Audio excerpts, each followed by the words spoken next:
essentially what you're suggesting is that those who want a bigger federal government and those that want a more powerful federal government take the leading step and send in send in $1,000 on top of your taxes each year.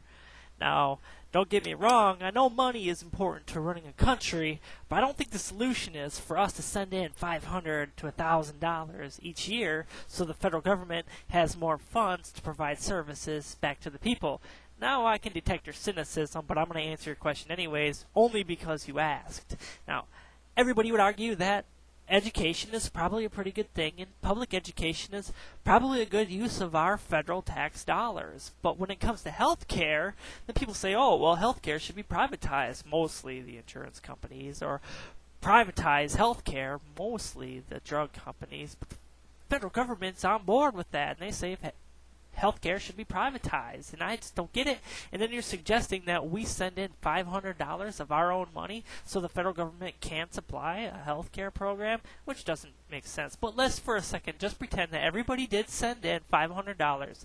At the end of the year, we would have something about $68 billion. Now, well, $68 billion to me sounds like a lot of cash, but compare that to the $10 trillion federal deficit, and you'll see that $68 billion is a drop in the bucket. We certainly will not be solving any crises with $68 billion.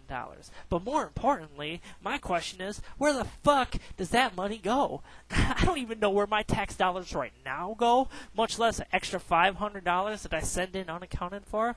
Yeah, probably into some fat cat Washingtonian's bank account, so he can go out and buy another 15 cars, another 5 houses he doesn't even fucking live in. Yeah, that's probably where that money goes. The real solution is to take money from old programs that no longer work or grossly outdated programs and funnel that money into something that helps the people now. That's what we should do. Now, the answer is not sending in $500 on each, but yes, I do support a bigger federal government. The answer is the politicians need to learn how to spend our money more wisely and not let the burden for this type of healthcare program fall on the backs of the average citizen. And I think that's something that George Washington would agree with.